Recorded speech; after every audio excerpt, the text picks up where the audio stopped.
Bom dia. Bom dia você que está aqui conosco no Rincão, você também que está em casa acompanhando conosco nesta quinta-feira de adoração, seja muito bem-vindo, né? Vamos nesse momento abrir o nosso coração, como o Márcio ia nos conduzindo, para que de fato nós possamos ouvir a palavra de Deus e deixar que essa palavra ela possa ir penetrando nos nossos corações a ponto de gerar conversão na nossa vida e na nossa alma. Eu sou o Padre René Viana, aqui da comunidade Canção Nova, e tenho a graça e a alegria de poder estar partilhando a palavra com você nesta manhã, nesta quinta-feira de adoração, que antecede também aí o nosso acampamento de Pentecostes também, já preparando o nosso coração para esse grande derramamento do Espírito Santo que virá sobre nós, que virá sobre as nossas vidas. E eu quero te convidar a já pegar a sua Bíblia aí agora, para nós podermos abrir na segunda carta de São Paulo a Timóteo, no capítulo 4. Segunda carta de São Paulo a Timóteo, no capítulo 4. Você vai encontrar aí na sua Bíblia. Pega comigo para que nós possamos meditar um pouco em alguns desses versículos que São Paulo está nos falando aqui, alguns desses versículos que São Paulo está nos direcionando nesta manhã. Mas antes de entrarmos aqui, no capítulo 4, segunda carta de São Paulo a Timóteo, capítulo 4, versículo 1. Nós vamos começar do versículo 1. Antes de nós entrarmos propriamente falando destes versículos que nós vamos ler, nós precisamos recordar que esta não é a primeira carta que São Paulo está escrevendo para uma pessoa chamada Timóteo. São Paulo está escrevendo uma segunda carta a Timóteo. A primeira carta, se você voltar algumas folhinhas, você vai ver, São Paulo já havia escrito, direcionada a este missionário, a este padre, Timóteo. É tanto que se você pegar a Sagrada Escritura, você vai perceber que São Paulo, ele exorta Timóteo, ele está escrevendo uma carta para uma pessoa, mas na verdade ele está acabando exortando toda a comunidade que está ao redor daquele homem. Timóteo era um dos fiéis companheiros, de São Paulo. E São Paulo está escrevendo esta carta a ele, fazendo como que uma exortação final. Essa segunda carta que nós estamos para ler aqui agora, ela tem essa característica. São Paulo ele vai elencando alguns temas que são importantes para que Timóteo possa exercer o ministério.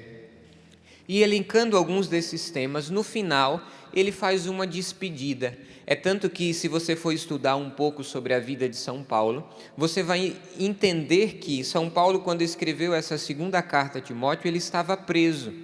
Dizem os estudiosos que São Paulo estava preso em Roma.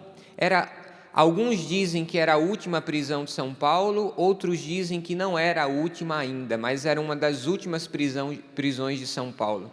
Mas o fato é que ele estava preso em Roma. E aqui, a partir desse capítulo 4, nós estamos encontrando uma espécie de um testamento espiritual. Nós estamos encontrando São Paulo escrevendo para Timóteo um testamento a respeito daquilo que ele deixaria como herança, aquilo que ele deixaria como um legado para esse homem que é chamado Timóteo, aquele que o acompanhou em algumas missões, esteve ao lado dele, mas que naquele momento estava distante, estava longe, e daqui a pouco a gente vai entender porque ele estava um pouquinho longe e São Paulo fez questão de falar a ele também nesse testamento final da sua vida.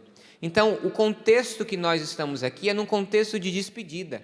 Nós estamos aqui falando de um São Paulo já velho, nós não estamos falando de um São Paulo novo, no vigor da missão. Nós estamos falando de São Paulo no final da sua vida, depois de ter anunciado, depois de ter pregado, depois de ter evangelizado com a sua vida. Agora São Paulo ele está dirigindo a este homem, e na verdade não somente a ele, mas a toda a comunidade que ele representa, ele está dirigindo esta palavra de testamento espiritual, deixando o que é importante que Timóteo viva na ausência dele.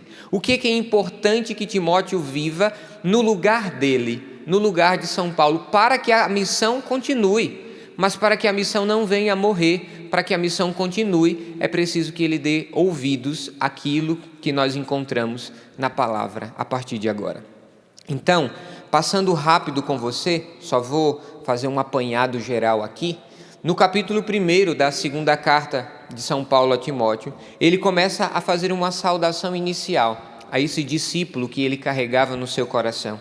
Depois ele começa a exortar, e aqui vem aquele famoso versículo bíblico, né, que muitas vezes a gente já escutou, né, quando São Paulo olha para Timóteo e diz assim: eu quero exortar-te a reavivar o carisma que Deus te concedeu pela imposição das minhas mãos. Ou seja, ele está falando que Timóteo era um presbítero que havia sido ordenado pela imposição das mãos, e aqui ele está dizendo que agora ele está exortando Timóteo para que reavive a chama que estava no coração dele, para que ele não deixe morrer aquilo que estava dentro do coração dele, mas pelo contrário, para que aquilo dali viva e para que aquilo dali ganhe vida novamente no ministério de Timóteo. E aí São Paulo continua, né, falando a respeito também dessa importância dele permanecer fiel, dele permanecer perseverante no ministério que um dia ele recebeu. É tanto, se você pega o capítulo 2, São Paulo vai comparar Timóteo como um soldado de Cristo, que precisa estar firme num campo de batalha para que ele possa lutar. Como um bom soldado de Jesus, assume a parte do sofrimento que te cabe. Então, São Paulo está exortando mesmo Timóteo para que ele possa assumir com garra o ministério que ele está exercendo. E se o ministério que Timóteo está exercendo precisar passar por momentos de sofrimento, assume também os momentos de sofrimento, mas não esmoreça no ministério que o Senhor te concedeu.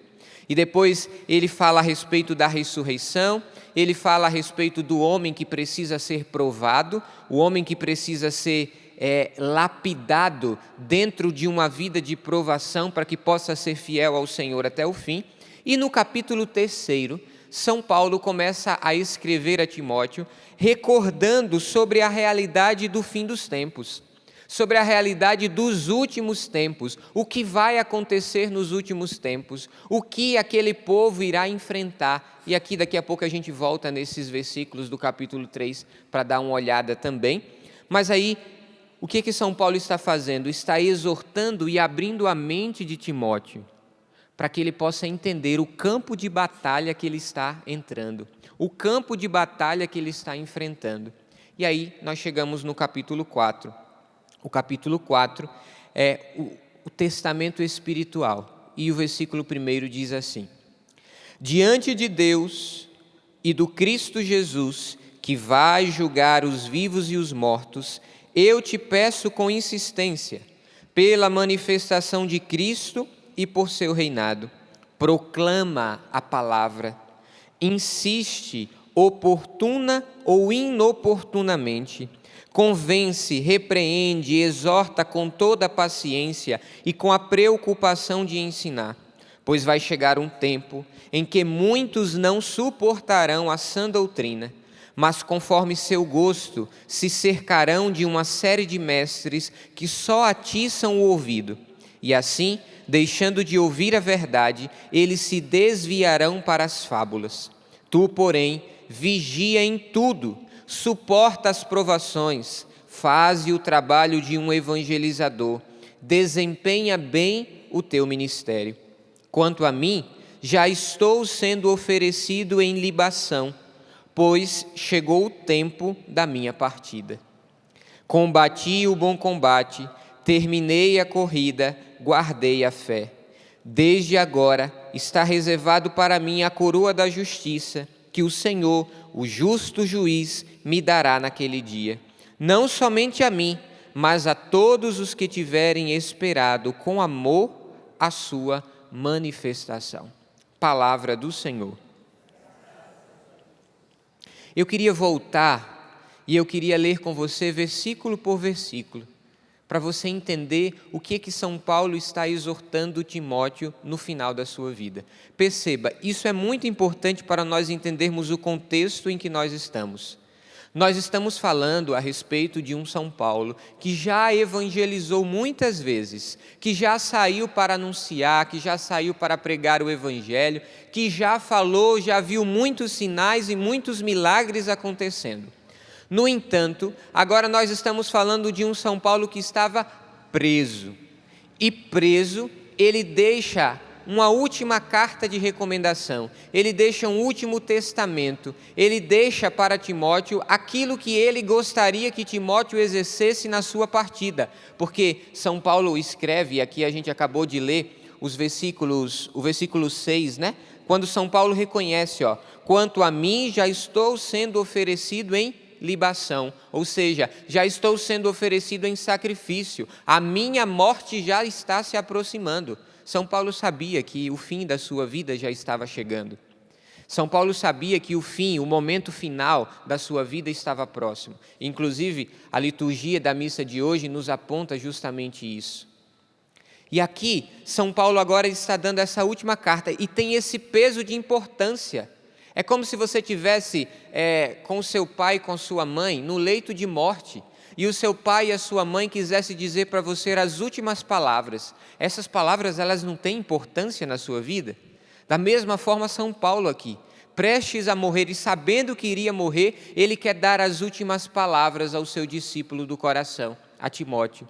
E ele deixa essas palavras. E a primeira coisa que São Paulo escreve, versículo 1 do capítulo 4, diante de Deus e do Cristo Jesus, que vai julgar os vivos e os mortos, eu te peço com insistência, pela manifestação de Cristo e por seu reinado.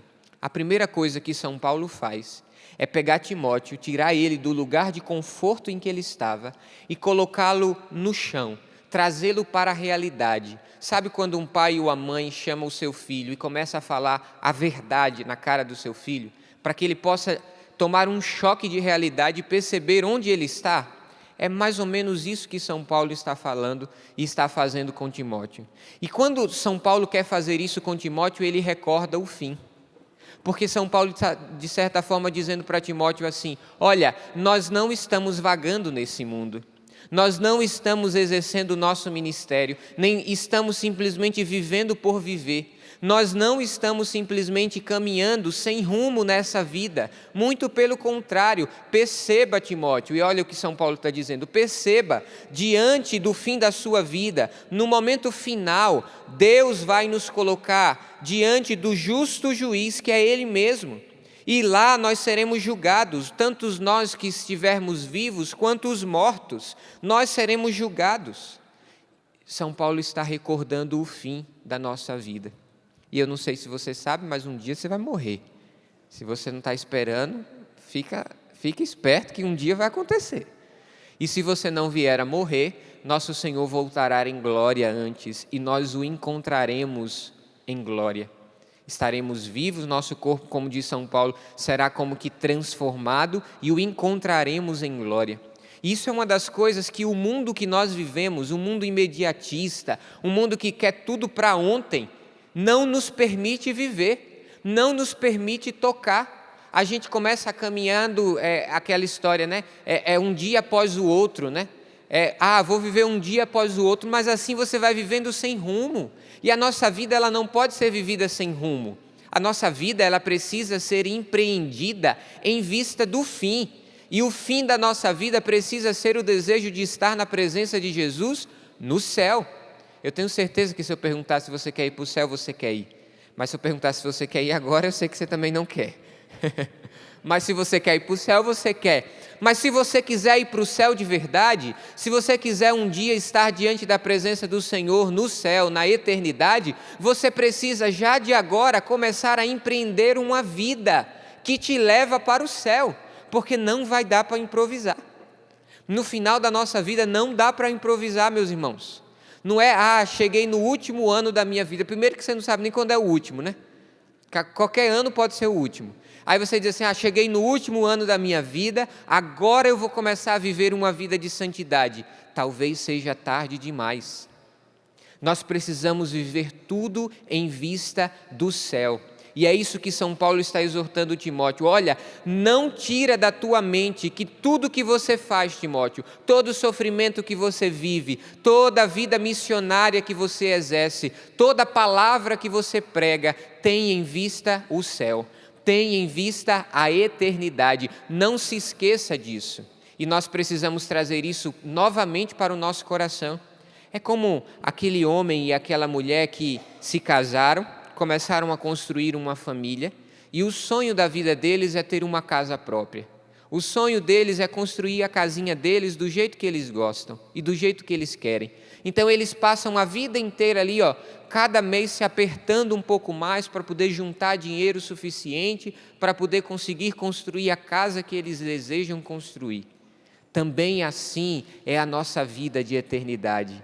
Também assim é a nossa vida com Deus. Nós precisamos passar a nossa vida inteira buscando, através de uma vida de santidade, construir o céu que um dia nós vamos receber como herança. Porque, não sei se você sabe, mas o céu não é improviso. Não é improviso. O céu exige de nós uma luta, exige de nós esforço, um empenho por viver uma vida de santidade. Quem viveu a vida inteira longe de Jesus, dificilmente vai chegar no fim da sua vida e vai querer estar na presença dele, ou vai conseguir estar na presença dele.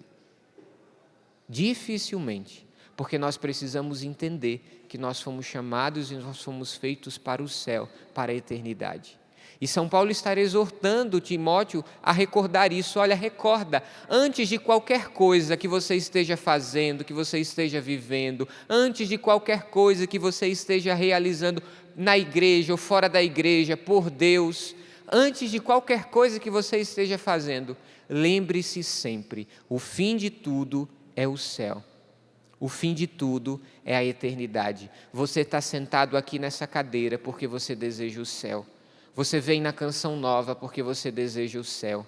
Você reza porque você deseja o céu. Você educa os seus filhos para que um dia eles possam estar no céu. Porque triste e infeliz do pai e da mãe que se esquece de dar para o seu filho o desejo de ir para o céu. Dá tudo que o seu filho pede, todos os presentes e os mimos desta terra, mas se esquece de plantar no coração do seu filho o desejo de céu. Coitado desse pai e dessa mãe, perdeu o tempo fazendo coisas banais e esqueceu de dar o essencial para o seu filho, o desejo de ir para o céu, o desejo da eternidade.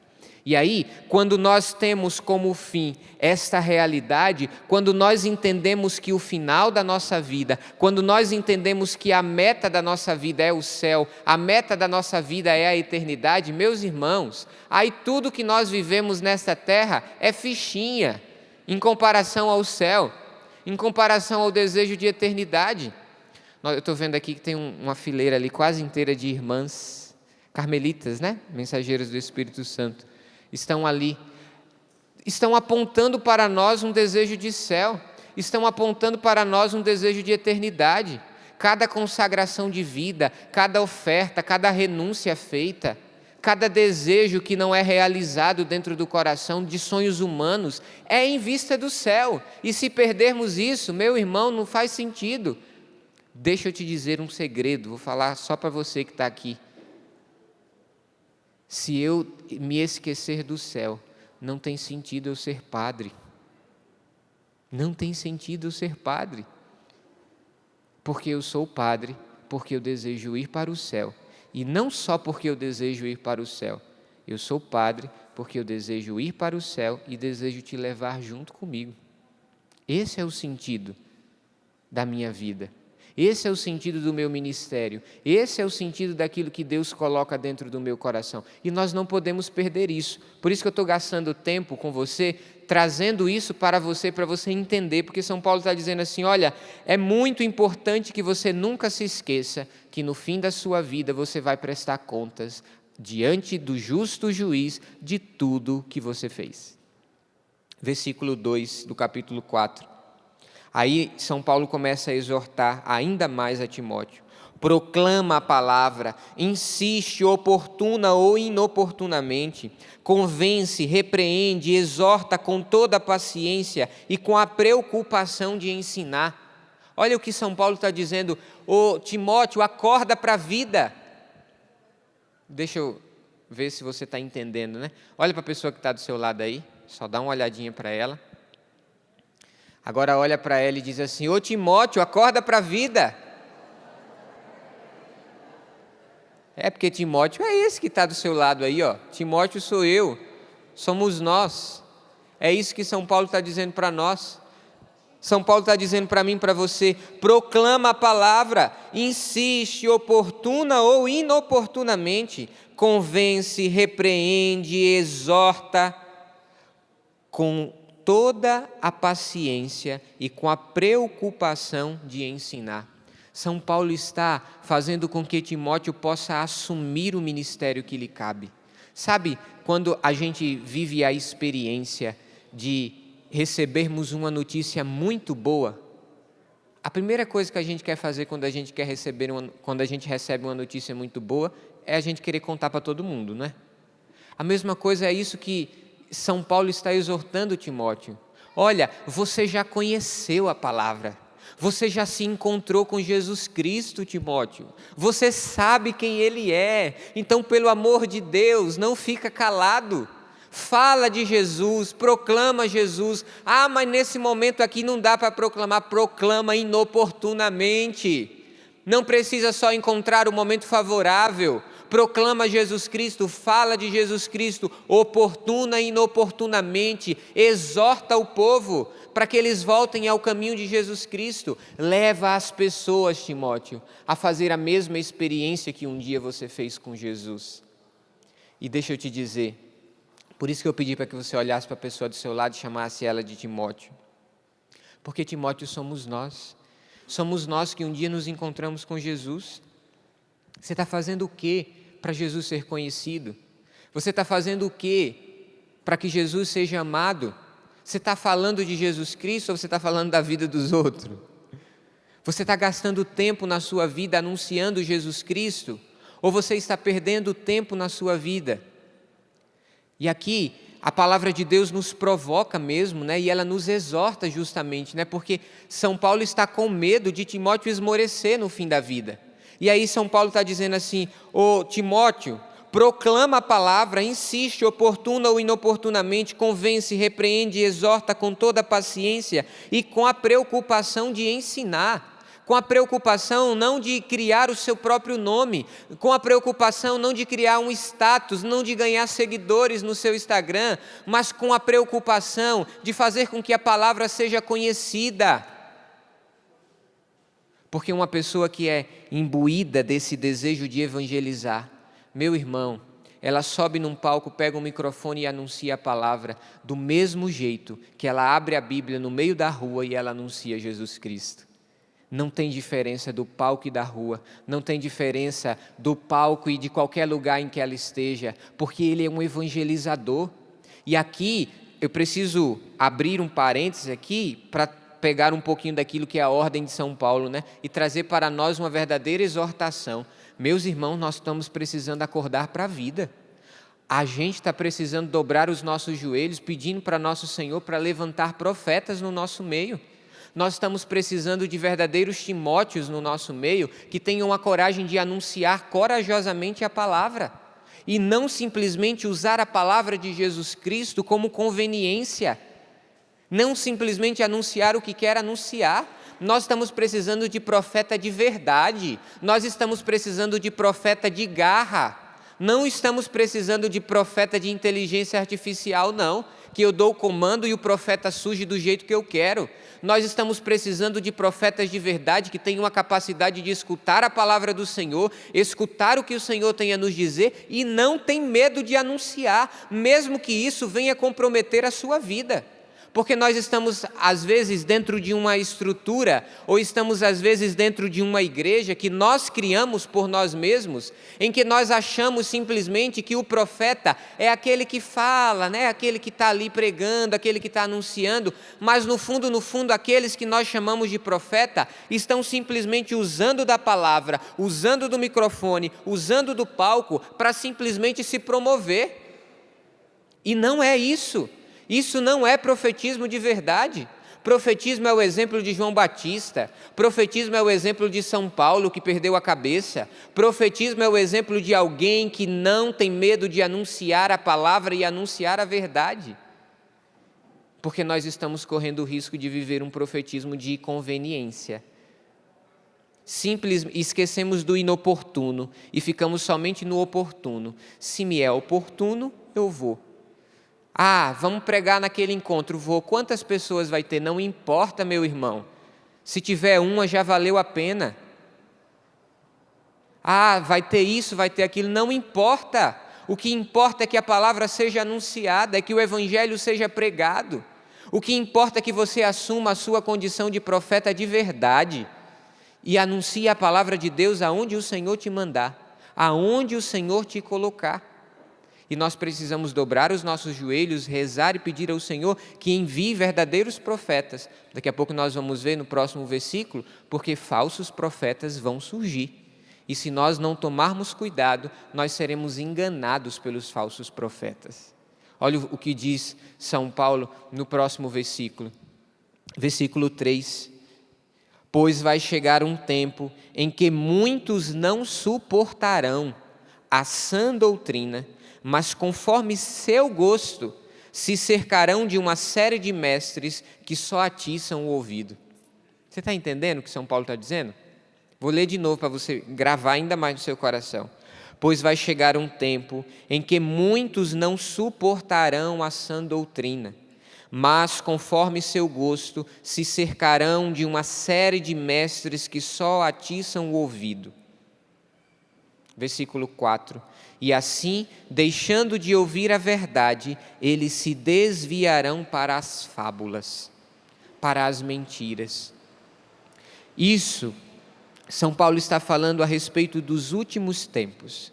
E a igreja, no Catecismo, no número 670, diz o seguinte: desde a ascensão, o desígnio de Deus entrou em sua consumação, chegou-se a última hora. Portanto, a era final do mundo já chegou para nós, e a renovação do mundo está irrevogavelmente determinada, e de certo modo já está antecipada nessa terra, pois já na terra a igreja se reveste de verdadeira santidade, embora imperfeita. O reino de Cristo manifesta sua presença pelos sinais milagrosos que acompanham seu anúncio pela igreja.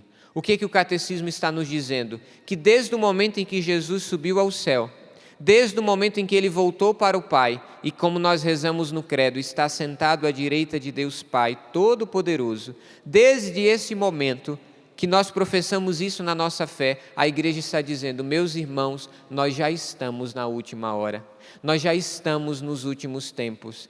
Eu não sei quanto tempo de vida você tem. Talvez hoje seja o último dia da sua vida, não porque você vai morrer, mas porque talvez Jesus Cristo esteja voltando em glória, e eu acredito muito nisso, que Jesus está voltando e está muito perto da sua chegada, e nós precisamos trazer isso muito vivo dentro do nosso coração, porque um dos sinais que São Paulo está apontando para a vinda do Messias é justamente essa. Um dos sinais que São Paulo está apontando e deixando como um legado espiritual para o seu filho Timóteo é justamente esse. Timóteo, presta atenção. No fim dos tempos, no último momento, vai chegar muitos que não suportarão a palavra de Deus, que não suportarão a sã doutrina. E deixa eu te dizer, nós já estamos ou não estamos num momento como esse, onde as pessoas elas não querem mais nem saber de Jesus Cristo, onde muitas vezes nós somos ridicularizados por testemunhar a nossa fé, ou somos tidos como infantis diante de um mundo que não tem mais fé em Deus, que não acredita mais em Deus. Meus irmãos, olha, Eu nunca presenciei um tempo tão difícil para evangelizar. Acho que o Márcio vai concordar comigo nesse sentido, né? Quando a gente vem pregar aqui na Canção Nova é maravilhoso, porque você fez o maior sacrifício para vir na Canção Nova, não fez? Você saiu da sua casa, você comprou passagem, você viajou, tem gente que viajou dias para poder conseguir chegar aqui. Então, quando você senta nessa cadeirinha branca que você está sentado agora, você sentou querendo ouvir a palavra de Deus, ou não?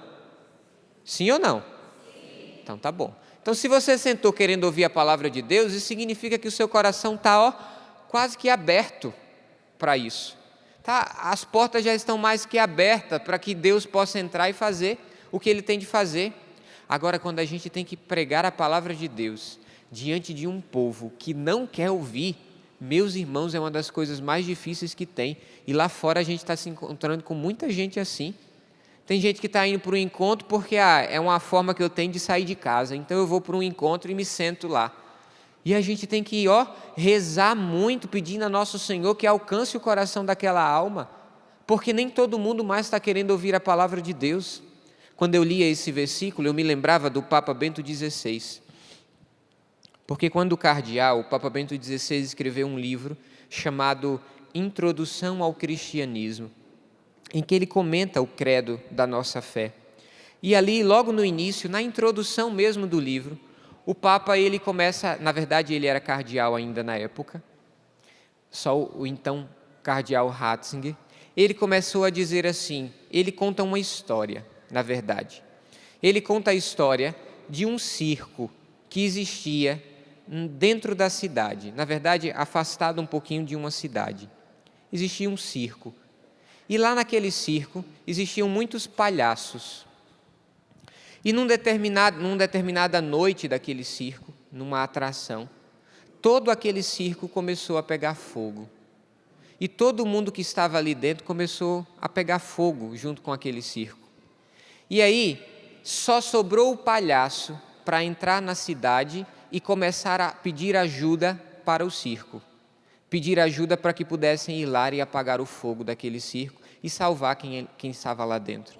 E o palhaço entra na cidade e começa a gritar, pedindo ajuda. Só que pelo fato de ser um palhaço e estar fantasiado de um palhaço, o povo não acredita no palhaço. Acha que o palhaço está brincando. Acha que ele está falando simplesmente, fazendo simplesmente uma brincadeira ou está mentindo. E eles não acreditam e não vão ajudar as pessoas que estão lá naquele circo e estão sofrendo. O Papa Bento XVI, o cardeal Ratzinger na época, ele escreve isso para comparar com a missão do teólogo no mundo de hoje. Ele diz, para o mundo, o teólogo, aquele que fala de Deus, muitas vezes é comparado com um palhaço, que está falando de coisas infantis e de brincadeira, e ele está gastando a sua voz falando e muitas pessoas não estão ouvindo. Meus irmãos, nós já estamos nesse tempo em que nós estamos falando de Jesus Cristo e nós estamos sendo rotulados pelo mundo como um bando de palhaços, que estão falando de coisas que não sabemos ou estamos falando de brincadeira de criança. Mas, na verdade, nós estamos falando da única verdade. Nós estamos falando de Jesus Cristo. E nós precisamos entender que no mundo em que nós estamos diante de um povo que muitas vezes não suporta mais a sã doutrina. Meu Deus do céu, nós estamos diante de um grupo de pessoas como os fariseus, que ficam sentados ouvindo a palavra simplesmente na conveniência. O que me é favorável ouvir, eu escuto, mas o que não é favorável ouvir, eu me levanto e vou embora. Eu não quero ouvir. Nós estamos correndo o risco de um grupo de pessoas que diz, eu sou católico, eu sou apostólico, romano, mas que na verdade, quando você vai ver a vida daquela pessoa, meu Deus do céu, é quase a vida de um pagão, é quase a vida de alguém que nunca se encontrou com Jesus Cristo. Pelo amor de Deus, nós estamos diante de um mundo que nós precisamos encarar com verdade a missão que o Senhor nos confiou. Nós estamos diante de um mundo em que está difícil sim anunciar, e está cada vez mais ficando difícil, porque a coisa está se afunilando, né? E a tendência é que quanto mais próximo do fim a coisa vá chegando, mais vá se afunilando essa dificuldade de anunciar Jesus Cristo. Quantas vezes o Padre Jonas nesse palco nos exortou a respeito disso? Bendito seja Deus, porque a Canção Nova tem uma TV, tem a internet, tem a rádio, tem esse palco para poder anunciar Jesus Cristo, e louvado seja Deus por isso. Mas nós não podemos ficar no nosso coração confortáveis a essa estrutura, porque se um dia ela acabar, eu preciso continuar anunciando Jesus. Eu preciso continuar anunciando Jesus. Ontem eu fui celebrar uma missa ali na Catedral de Itaguaí, no Rio de Janeiro. Estava celebrando com o povo, de repente no meio da pregação, a luz apagou da igreja inteira, apagou a luz, caiu a energia toda da igreja. E aí, caiu a primeira vez, voltou. Depois, eu comecei a pregar de novo ali, tal, de repente caiu tudo de novo. Eu disse assim, não vou deixar de falar por causa disso, não. Aí falei para o povo assim, acenda a lanterna do seu celular, e eu continuei no gogó, falando ali, pregando ali dentro da igreja, né? E continuei, daqui a pouco voltou a luz e terminou a missa tranquilamente. No final, o padre Wagner, que estava lá, o pároco, que é daqui da cidade de Cruzeiro, no final ele contou uma história do Padre Jonas, que eu já tinha ouvido falar, mas que ele presenciou. Ele disse que ele tinha por volta de 6 anos de idade, e ele era coroinha aqui numa igreja de Cruzeiro, e estava acontecendo o Rebanhão, que é aquele grande encontro de carnaval, e cerca de não sei quantas mil pessoas estavam ali participando daquele rebanhão em Cruzeiro, porque o Padre Jonas começou com esses rebanhões, né, que são esses retiros de carnaval, né? O Padre Jonas que começou com esse movimento aqui na cidade vizinha, na cidade de Cruzeiro. E disse que o Padre Jonas estava prestes a entrar para celebrar a missa, começou uma chuva, começou aquela nuvem tomar conta de tudo, e começou a chover, e começou também a dar sinais de que aquela chuva não ia embora facilmente. E a gente sabe, a gente que mora por aqui pela região sabe que quando chove aqui, chove de verdade mesmo, né? Sem dó nem piedade, né? Chove com força. E ali em Cruzeiro começou. E o que o Padre Jonas fez? O padre contou que antes mesmo de se paramentar, estava só de túnica, subiu no palco, pegou o microfone e começou a falar para o povo. De repente caiu o som sumiu, né? Pifou ali, ninguém sabe o que aconteceu, e o Padre Jonas começou a falar e dizendo para o povo, nós precisamos sustentar em oração, porque se a gente rezar, a chuva vai passar. Se a gente rezar, a chuva vai passar. Caiu o som, o padre não tinha mais como falar com aquela multidão toda, e o Padre Jonas disse assim, ninguém vai embora, porque a chuva vai embora, mas a gente não, ninguém vai embora. E aí, quando acabou o som, o Padre Jonas pediu para chamar todos os missionários da Canção Nova que estavam lá para subir no palco para poder sustentar a oração. E começaram a rezar, rezando, a chuva foi embora. Por um milagre que ninguém sabe como, o som voltou e a missa aconteceu normalmente. Meus irmãos, nós não podemos esperar simplesmente os momentos oportunos. Nós precisamos pedir ao Senhor a graça e o sinal necessário para continuar evangelizando e anunciando a palavra, mesmo que nós estejamos diante de um mundo que não queira escutar a palavra. Mesmo que nós estejamos diante de um mundo que não queira dar atenção à palavra do Senhor. Nós precisamos anunciar e proclamar aquilo que nós vimos e aquilo que nós experimentamos. Se você um dia já se encontrou com Jesus, é a sua missão. Eu ouso até mesmo dizer, o seu céu está justamente nisso, em levar outras pessoas a fazer a mesma experiência que um dia você fez, de se encontrar com Jesus. Mas olha o que São Paulo continua nos exortando. Conforme o seu gosto, aparecerão alguns, conforme o seu gosto, se cercarão de uma série de mestres que só atiçam o ouvido. E assim, deixando de ouvir a verdade, eles se desviarão para as fábulas. Nós não podemos anunciar um evangelho mutilado. Nós precisamos anunciar um evangelho total, um evangelho completo. Nós não podemos anunciar o evangelho que eu gosto. Nós não temos o direito de tirar ou de acrescentar algo àquilo que Deus nos confiou, algo àquilo que Deus nos deu.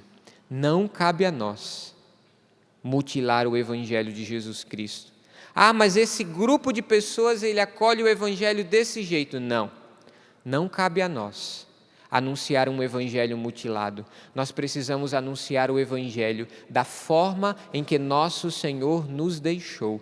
Nós não podemos querer viver uma vida de atiçar os ouvidos das pessoas. Nós não podemos querer viver uma vida de atiçar os ouvidos daqueles que estão na assembleia ou estão no grupo nos ouvindo. Muito pelo contrário, meus irmãos. Nós não podemos anunciar o que as pessoas querem ouvir. Nós precisamos anunciar o que Jesus Cristo nos manda anunciar. E por isso, eu e você precisamos dobrar os nossos joelhos e pedir que o Senhor envie sobre nós os profetas necessários para anunciar o Evangelho. Mas profeta de verdade, profetas que fazem do ministério um verdadeiro ministério que receberam de Jesus, e não pessoas que fazem do seu ministério uma carreira, não pessoas que fazem do seu ministério uma profissão, porque o meu ministério não é minha profissão. É a missão que eu recebi de Deus para exercer e para viver. Isso precisa tomar conta do nosso coração. Isso precisa nos inflamar. Eu não posso usar do meu ministério para querer ganhar seguidores. Eu não posso querer usar do meu ministério para poder atrair pessoas a mim. Eu não posso querer usar do ministério para poder falar às pessoas o que elas querem ouvir. Eu não posso usar do ministério para querer me enriquecer. O ministério não é para isso. O ministério que o Senhor me confiou é para que o nome dele seja anunciado, é para que o nome dele seja conhecido por outras pessoas, é para que o nome dele seja levado a qualquer lugar em que esteja. E eu preciso assumir a missão que São Paulo está exortando Timóteo de viver, porque continua o versículo 5. Agora São Paulo até agora estava falando de fora. Agora ele está se dirigindo propriamente a Timóteo. Versículo 5 do capítulo 4 da segunda carta. Tu, porém, vigia em tudo, suporta as provações, faze o trabalho de um evangelizador, desempenha bem o teu ministério. Vou ler de novo para você prestar atenção, porque São Paulo está falando isso para mim e para você. Tu, porém, vigia em tudo, suporta as provações, faze o trabalho de um evangelizador, desempenha bem o teu ministério. Presta atenção, São Paulo agora não está falando simplesmente do povo, São Paulo está falando da vida de Timóteo. Timóteo, presta atenção. Ô Timóteo, quem é Timóteo? Ah tá, ainda bem que você sabe que é você. Ô Timóteo, presta atenção. Esteja atento, vigia, Timóteo, porque senão você também traz Jesus. Cuidado, Timóteo, porque senão na hora da dificuldade você perde a fé. Cuidado, Timóteo, porque senão na hora da cruz você foge igual os discípulos fugiram. Cuidado, porque você passou a vida inteira com a palavra na mão, anunciando Jesus Cristo para todo mundo, mas na hora em que a provação chegou na tua casa, você abandonou Jesus Cristo. Timóteo, cuidado. Timóteo, cuidado com a perseguição. Cuidado com as provações que você vai ter que sofrer por causa de Jesus. As irmãzinhas vão entender o que eu vou falar agora. Cuidado, Timóteo, com as lágrimas que você derrama por amor a Jesus Cristo. Pelos sofrimentos, pelas perseguições, incompreensões e calúnias que você sofre por causa do Evangelho. Porque senão, na hora em que os seus olhos estiver vertendo as lágrimas, na hora da dor e do sofrimento, você abandona a cruz. E abandonando a cruz, você abandona Jesus Cristo. Eu gosto dessa parte. Porque agora São Paulo não está falando simplesmente da multidão. Jesus está falando de Timóteo. Ei, você também precisa ter cuidado, porque aquilo que você julga como pecado no mundo, se você não tomar cuidado, você faz a mesma coisa. E às vezes ainda faz pior. É tanto que o Evangelho nos diz, né, que as prostitutas nos precederão no reino dos céus. Oh, meu irmão, cuidado. Cuidado para você não estar com a palavra de Deus na mão, com o microfone na mão e se perder também. Cuidado para você não estar anunciando a palavra e o nome de Jesus Cristo e no final das contas você olhar e chegar no céu e quando você passar diante do justo juiz, ele olhar nos seus olhos e dizer: não vos conheço.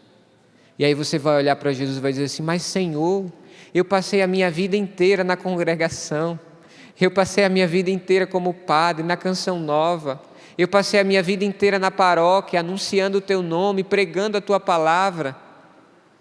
E Jesus vai olhar e vai dizer: não vos conheço. Cuidado, cuidado, porque o microfone na mão, o palco e a pregação e a palavra na mão não é garantia de salvação. O que é garantia de salvação é uma vida de santidade. É aquela vida de santidade dentro da sua casa, no seu casamento, sabe, naquela hora que dá vontade de soltar os cachorros em cima do seu marido, naquela hora que dá vontade de você responder, naquela hora em que a obediência range dentro do nosso coração. É nessa hora que nós mostramos a nossa luta por uma vida de santidade. É na hora da provação. Por isso que São Paulo diz para Timóteo: tu, porém, Timóteo, vigia em tudo, suporta as provações, faze o trabalho de um evangelizador, desempenha bem o teu ministério. E cuidado, Timóteo, cuidado, porque na hora da dor você pode fugir, na hora da dor você pode negar a Jesus Cristo. Na hora que Jesus Cristo estiver te provando ou te purificando, você pode correr da cruz. Na hora que a doença bater na porta da sua casa e entrar sem te pedir permissão, é nessa hora que você precisa mostrar a fé que você tem. É nessa hora que você precisa mostrar que você é um homem de Deus. É nessa hora que você precisa mostrar que você é uma mulher de Deus. É nessa hora que você precisa anunciar com coragem a fé que você tem e a fé de verdade. E agora, São Paulo vai terminando, São Paulo vai concluindo aquilo que ele tinha a anunciar para Timóteo. E agora São Paulo olha para a vida dele. Porque eu não sei se você percebeu, mas eu falei isso no início. São Paulo, ele estava no fim. Ele estava no fim da sua vida. Ele sabia que a morte estava se aproximando. E esse é o conselho de um pai para o seu filho Timóteo. E olha o que ele diz no versículo 6. Quanto a mim, já estou sendo oferecido em libação, em sacrifício, pois chegou o tempo da minha partida. Eu estou indo embora, estou chegando no final da minha vida. E olha que bonito a conclusão que São Paulo chega da vida dele. Combati o bom combate, terminei a corrida, guardei a fé. Desde agora está reservado para mim a coroa da justiça, que o Senhor, o justo juiz, me dará naquele dia. Não somente a mim, mas a todos os que tiverem esperado com amor a sua manifestação. Do versículo 9 seguintes, é muito interessante porque São Paulo, ele manifesta os últimos desejos do coração dele. E eu vou ler com você rapidinho. São Paulo diz assim: apressa-te a vir ter comigo. O que São Paulo está pedindo? Para que Timóteo vá ao encontro dele, lá na prisão, em Roma. Pois Demas me abandonou por amor do mundo presente e foi para Tessalônica. Crescente foi para a Galácia, Tito para a Dalmácia. Só Lucas está comigo. Toma contigo Marcos e traze-o, porque é prestativo para ajudar-me. Enviei Tíquico a Éfeso. Quando virdes, traze contigo a capa que deixei em Troade, na casa de Carpo, e os livros, sobretudo os pergaminhos. Alexandre, o ferreiro, mostrou-se muito mal para mim. O Senhor lhe retribuirá segundo as suas obras. Também tu toma cuidado com ele, pois se opôs demais às nossas palavras. Na minha primeira defesa, ninguém me assistiu. Olha São Paulo, chegando no fim da vida e tendo que reconhecer: todos me abandonaram. Que isso não lhe seja levado em conta. mas o Senhor veio em meu auxílio e me deu forças. Assim, pude completar a proclamação da mensagem para todas as nações a ouvirem. E eu fui libertado da boca do leão. O Senhor me livrará de todo o mal que me queiram fazer e me salvará, admitindo-me em seu reino celeste. A Ele a glória pelos séculos dos séculos. Amém. Olha que bonito esta oração e esse último pedido que São Paulo faz. São Paulo olha para o seu redor e olha, São Paulo que tinha multidões consigo. Ele olha dizendo assim: todos me abandonaram. O único que ficou comigo e está ao meu lado é Lucas. Vem também, Timóteo, mas apressa-te, porque eu não sei quanto tempo eu tenho. Se apressa, Timóteo, e vem ao meu encontro, para que na hora da minha partida, tu também estejas ao meu lado. Tu também sejas o meu companheiro nessa última jornada, nesse último momento da minha vida, nesse último instante da minha vida. Sabe por quê, Timóteo? Porque eu combati o bom combate. Eu terminei a corrida, eu guardei a fé. Desde agora está reservado para mim a coroa da justiça, que o Senhor, o justo juiz, me dará naquele dia, não somente a mim, mas a todos os que tiverem esperado com amor a sua manifestação. Isso é uma palavra de incentivo, isso é uma palavra de consolo, isso precisa consolar os nossos corações, porque São Paulo está chegando no final da sua vida e está dizendo: ei, eu olho para trás. É como se São Paulo estivesse dizendo isso, meus irmãos. Eu olho para trás e não me arrependo de nada que eu fiz. Eu olho para trás e percebo que eu combati o bom combate. E agora, o que me espera e o que eu espero é a coroa da glória, é a coroa da eternidade, é o desejo de céu. Como é bonito quando a gente vê alguém chegar no fim da sua vida e olhar para toda a sua vida e dizer assim: eu fiz tudo o que eu precisava fazer. Eu anunciei Jesus Cristo, eu fui o que Deus queria que eu fosse, eu continuei anunciando, pregando e falando o nome de Jesus Cristo. Eu lembrava, quando eu lia esse versículo, do testemunho do Dom Henrique Soares, o bispo lá de Palmares, que faleceu ali no tempo do Covid. Que testemunho, no final da vida, prestes ali a ser entubado, ele olhou e disse assim: o meu corpo está enfraquecido, a minha carne ela está enfraquecida, mas o meu espírito está forte, a minha alma está forte. É a mesma coisa que São Paulo está dizendo: o meu corpo pode estar perdendo as forças, mas a minha alma está forte, porque eu combati o bom combate, eu anunciei, eu falei o nome de Jesus Cristo, eu fui fiel até o fim. Bendito seja Deus, se no fim da sua vida, nosso Senhor puder olhar para você e enxergar em você um outro São Paulo. Olhar para você e dizer assim: esse sim, esse combateu o bom combate, esse guardou a fé nos momentos mais difíceis, no momento de tribulação, quando ninguém queria mais acreditar, ele continuou acreditando, quando ninguém mais tinha fé, ele continuou tendo fé, quando a casa dele estava desmoronando, ele continuou firme, quando na igreja não estava nada favorável para anunciar o Evangelho, ele continuou firme anunciando o Evangelho. Bendito seja Deus, se no fim da minha vida e no fim da sua vida, nosso Senhor olhar para mim e para você e encontrar um novo São Paulo. E aí sim nós vamos poder chegar, e aqui perceba, não é presunção, não é orgulho, não é vaidade, porque São Paulo já tinha sido purificado de tudo isso. Não é nada disso, porque São Paulo já tinha perdido tudo.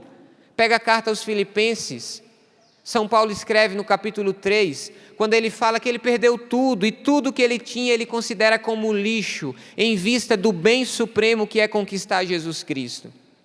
E que bonito chegar no fim da vida e São Paulo olhar e dizer assim: desde agora, a partir desse instante, a partir desta hora, está reservado para mim a coroa da justiça, que o Senhor, o justo juiz, aquele que me julgará, me dará naquele dia, não somente a mim, mas também a todos os que tiverem esperado com amor a sua manifestação, a todos que permanecerem firmes. Não esmoreça, meu irmão. São Paulo está exortando a mim como Timóteo, a você como Timóteo, mas São Paulo está dando testemunho também da vida dele. Não esmoreça, está difícil, tá, e deixa eu te dizer, deixa eu te colocar com o pé no chão, pode ser que fique até pior, mas não esmoreça. Não perca a sua fé, porque a situação não está fácil. Não perca a sua fé, porque o ambiente está desproporcional àquilo que você esperava. Não perca a sua fé, porque o ambiente é inoportuno. Muito pelo contrário, permaneça fiel e permaneça até o fim. Lute o seu combate até o fim. Se você não tiver força, peça ao Espírito Santo, porque Ele tem o dom da fortaleza. Se você não tiver força, peça ao Espírito Santo que venha em auxílio à tua fraqueza, que venha em auxílio à tua miséria. E nunca se esqueça, só chega no final da vida, firme e perseverante, como São Paulo chegou, um homem e uma mulher que reza. Olha, se você se esquecer de rezar, tudo vai desandar na sua vida. Tudo vai desandar.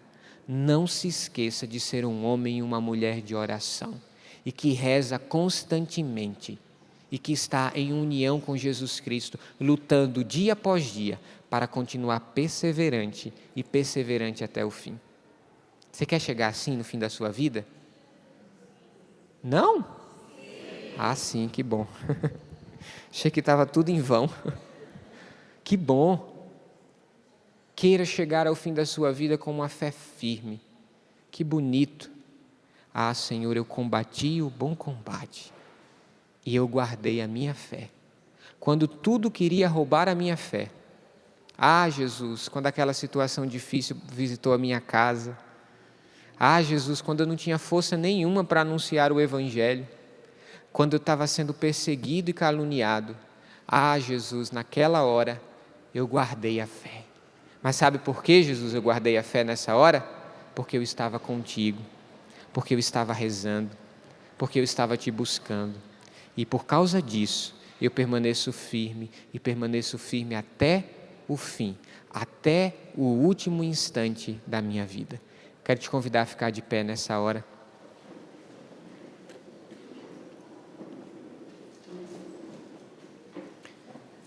Eu queria te convidar a rezar nessa hora. Diante de toda a palavra que foi anunciada, de toda a palavra que foi proclamada no nosso meio, eu queria que você fizesse ao Senhor agora a sua oração. Que você desse ao Senhor agora a sua resposta, o seu pedido. Diga ao Senhor que você quer, de fato, viver a experiência que Paulo viveu, a experiência que Timóteo viveu. Diga ao Senhor nessa hora que você quer permanecer firme e permanecer firme até o fim. Fala para Ele das situações difíceis que você tem enfrentado e diga: Senhor, eu não quero esmorecer. Se o Senhor quiser me ungir como um profeta para anunciar a Tua palavra, eis-me aqui, Senhor. Eis-me aqui, Jesus. Unge-me como um profeta de verdade. Unge-me como um profeta de verdade, Senhor, para anunciar a Tua palavra oportuna e inoportunamente, Jesus. Com o Ministério de Música nós vamos cantar e vamos pedir esse auxílio do céu, esse auxílio da graça sobre nós.